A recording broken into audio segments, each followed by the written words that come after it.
Hi, my name is Hammam and welcome to the Chef Series. Join me every week as I take you behind the scenes with top chefs and reveal their secrets to success, from local favourites to big names. So fasten your seatbelts, get set and let's get cooking.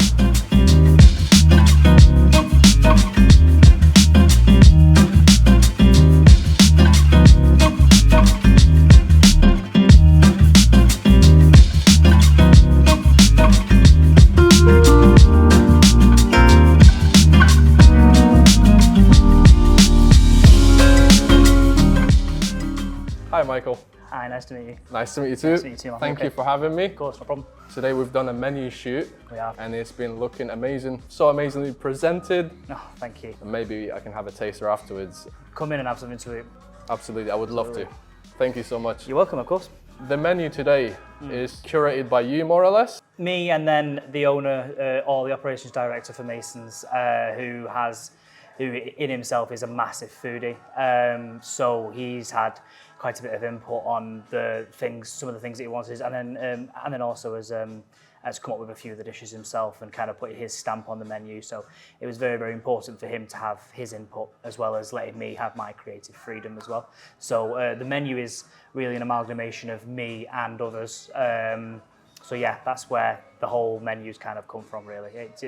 It's kind of a labour of love for everyone involved, really. Your style of cooking, what has influenced that? Cooking for me on a whole is not about putting a million different things on a plate. Obviously, for some chefs that works extremely well, and I'm not disputing that. But I'm very, very, very classically trained first of all, and then I'm also extremely simplistic in what I do. I don't mix multiple different things in with what I'm doing. Like if I'm making something that's quite simple, I'll keep it quite simple. Like if I'm making a raspberry puree, we'll have raspberries in it. I won't mask or try and mask or enhance flavors. I believe that food in this country has grown with its own individual take and flavor on it, and we as chefs should know how to add little things in order to tweak those flavors or even enhance them. So my cooking style and what inspires the cooking style on this particular menu for Mason's is extremely fresh, extremely light, very easy to make. You could do it at home yourself if you wanted to, and it's all about making it fresh and inviting for you. And when you come in, you feel like you're eating the taste of British produce. You're not eating something that's got a million different ingredients in it. If it's a pea cream, it's got peas, butter, and cream in it, and salt and pepper, and that's as far as it goes. There's never much more that's kind of put into that to make it any fanciful. It's the flavour is there. Keep it as simple as you can and kind of run with it. And that's kind of the ethos of this menu. Whereas other menus will probably have a little bit more going on with it when it's winter. Maybe there might be more depth of flavour going into things. Obviously, a lot of red meat and things like that. So we'll put a lot more depth of flavour in that. But for this menu, the inspiration is fresh, light, summery, and extremely affordable for everyone who can come in and really enjoy a healthy and light meal. And that's kind of where the inspiration of this menu has come from, and in larger scale as well. So that's very interesting. What's your favourite food? Wow. As a chef, I feel like if I was to turn around and pick a single cuisine, I'd be kind of doing every single one of them a disjustice. For me, my personal favourite is actually Chinese. But I don't mean the Chinese that you get down the street. I mean, that's been dialed down for kind of English people. I mean Chinese that really packs a punch of flavour. It's something that me and my partner in my private life really enjoys, going to a good Chinese restaurant. And it's something that the thing is with Chinese cuisine is the flavours are so varied, and they really do pack a punch, and they give you something that's interesting on your palate, between spice and sweet and savoury, and almost that kind of umami. Can I get you both a drink? A glass of champagne, please. Champagne? Can I have a black Americano, please? Thank you. As a chef, you have to enjoy everything that you eat. You have to have an objective kind of mind view. Some people go out and they don't like mushrooms, they don't like this, they don't like that. As a chef, you have to kind of have an objective kind of view. I'm not saying that every chef in the world will like every single food that you can fish out the sea or farm in a field, but as a good chef who has a good palate, you need to be able to stomach and eat and palate most things that you put inside your body, to obviously learn how to use those flavors, and that's what makes a chef from just being a chef to a great chef. Someone that can really enjoy food and have a really good relationship with food, I think is really, really important for chefs. Some chefs out there, they don't have a very good relationship with food sometimes. They only stick to the thing that they know. I, as a chef, have worked all over the world, and I've tasted food from every culture that you can shake a stick at, and each one of them means something different to me. So when I'm asked what my favourite type of food is, it's a really difficult question to answer, really, because it's so broad. It is so broad. One day it could be Mexican, the next day it's Chinese, the next day it's Indian, the next day it's Japanese. The next day it's just a good old fish and chips down, from the fish and chip shop. It completely and utterly just something that makes you. What makes you feel good inside. That's what food should do. A taste for everything. A taste and for everybody everything. as well. Exactly that. And if you come to a restaurant and you're eating food that makes you happy, you know that the chef has cooked it and he's been happy. That's something that is really, really a big thing for me. Is that if you're eating tasty food, then you know the chef who's cooked it for you has been a happy chef during that time. This industry. It is a difficult one to work in. It's long hours. It's really unsociable hours sometimes. So you have to kind of love what you're doing. And if you don't, then it really, really comes. It really comes in earnest, and you can really tell when you're eating that chef's food. So I run an ethos in my kitchen as that everyone has a smile on their face, and when they don't have a smile on their face, I make them smile. Yes, There's constant jokes, there's constant camaraderie, and that's what really makes food enjoyable. There's a certain kind of love that needs to go into it, which is kind of what that is. Can I just go back and say I absolutely love mushrooms myself. Right? I love them so much. But what I love as well is the depth to your speech and how much passion you have about food. Were you inspired by somebody in the past? Do you have any mentors that you look up to? Oh, well, I've worked with some of the best chefs that have ever graced this country, and some of the best that have ever graced the world. I'm not going to name drop because I don't want to sound like I'm kind of trying to punch my weight. When you work with passion, yes, passion is given to you. It doesn't matter whether or not you want it, it happens. I started out in this industry I knew from the moment I left school that this was going to be my life. I loved food. I've always loved food from a very, very young age. My greatest inspiration in life was my dear grandmother, who was an absolutely fantastic home cook. We'd go around to her house and we'd get fed some of the most amazing English food. Like anything from the most traditional shepherd's pie to the most amazing apple crumble, with the most amazing creme anglaise, and she used to make her own homemade ice creams, and she'd just give us a massive dollop of that on top of a like on top of an apple crumble or something, and we just lap it up. One of my fondest memories of my childhood is eating so much of it. I was sick in the end. Amazing.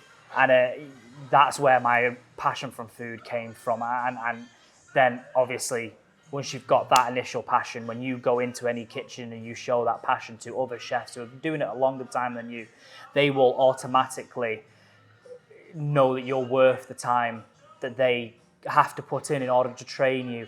Being a chef doesn't come overnight. It takes years. It takes years of dedication and hard work to your craft. Cooking is, at the end of the day, an art. And like any form of art, it takes years to master, and to master to a good degree as well. And the more and more people you work with who have that same passion for that same art, that's how your passion as a chef develops.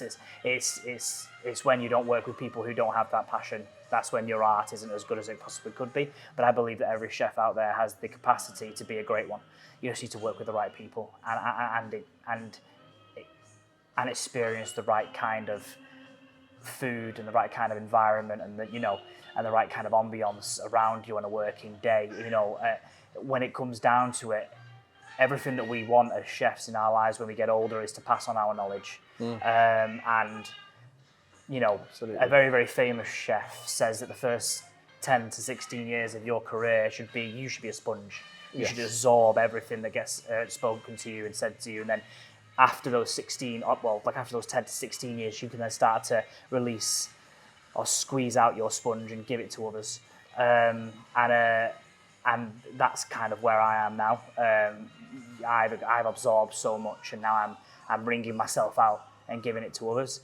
And it's almost leaving a legacy. Yeah. And that's really what any chef who's not a Michelin or famous chef on the TV wants to do is to give their knowledge to others.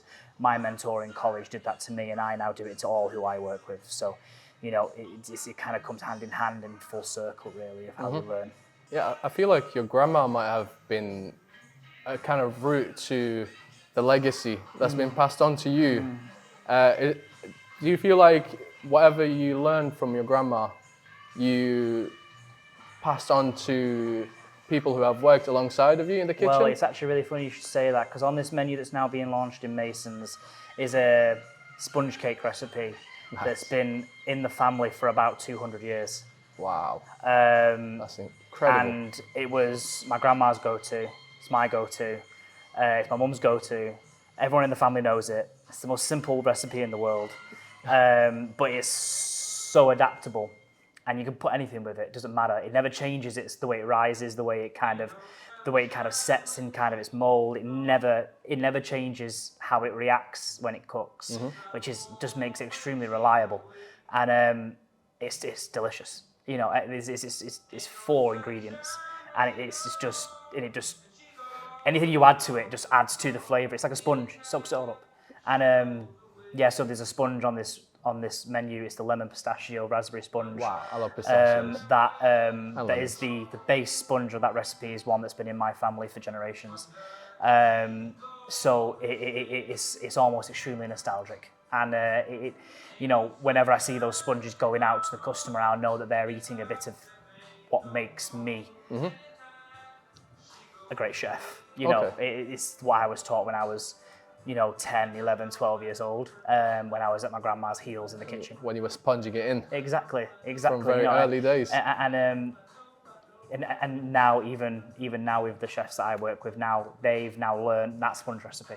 And that's something that they will instantly go to when they start to make a sponge in the kitchen. That'll be the recipe to go to, because it's just so simple. And it never fails.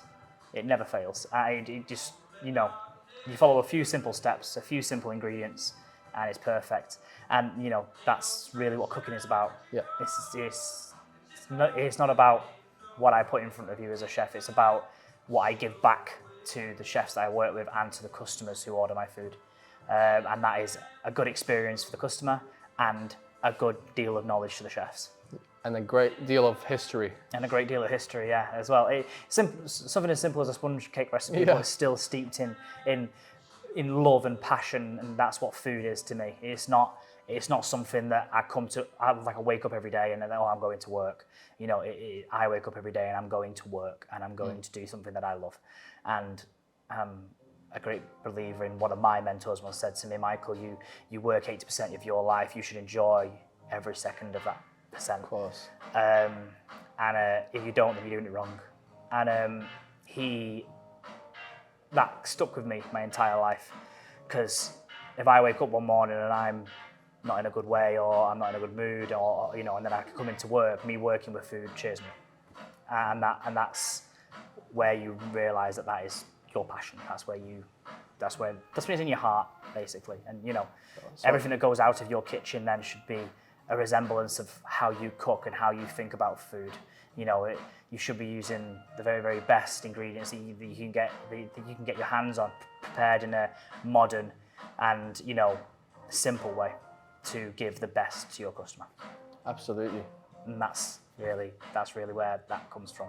I want to go start cooking right now, man. Yeah. I mean, I wish I could with you, but you know, I mean, it's so much scope. You know what I mean? Of course there is, yeah. 3 dishes from this current menu or this new menu that new customers should definitely come in and try. What would you recommend at this Mason's restaurant? Oof. So on the starters, I'd recommend the Kedgeree croquette, which has become a very, very firm favourite for myself and the management of Mason's restaurant.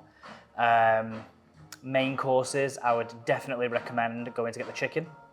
It's a roasted corn-fed supremo chicken, which is there's a lot of love in that dish. And then for the desserts, I've already spoken about it. I think that Sponge. lemon raspberry pistachio sponge is probably a definite go-to. It's served with a caramelized pistachio crumb, raspberry gel, fresh raspberries, and then a fresh homemade raspberry ice cream.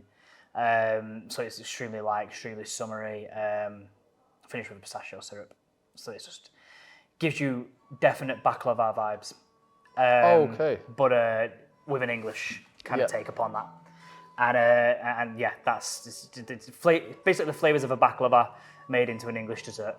And yeah, that's kind of the trio I'd go with. But you know, I mean, there's things on the menu like a ploughman's board, and you know, the things that you can just share with your partner if you want to come in. There's things as decadent as a Chateaubriand, you know, cooked to your liking. You know, there's things as amazing as like a 6 oysters to share with your partner. Sure. So you know, and which is finished with truffle and really decadent things to kind of get you in the mood and you know, kind of bring your working day in full circle if you wanted it. You know. So yeah, the menu is extremely light and vibrant and indulgent and inviting, and it makes you come into what Mason's is in like its fundamental. It is a very, very beautiful kind of ambiotic restaurant. And you're coming in to have the most summery of food, which is extremely light and vibrant, which kind of contrasts with the almost kind of dark interior that is the mystery of Mason's. So when you walk in, you're kind of like, oh, it's kind of dark, and it's kind of like, it's really, really kind of, gives you really kind of like men's smoking room 1920s kind of vibe. Whereas then you come in for summer dishes, and it's got like beautiful kind of pink purees on like the plate and things like that, and it just kind of brightens up your day around a really kind of warm and inviting atmosphere. With really great drinks and really great service, and that's kind of like where we're kind of going with Mason's, is just great food, great service, great drinks, and then hopefully everyone leaves with a smile on their face.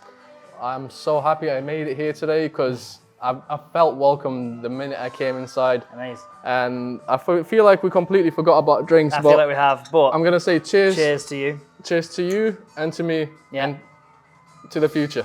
All the best, Michael. Thank you very much, buddy.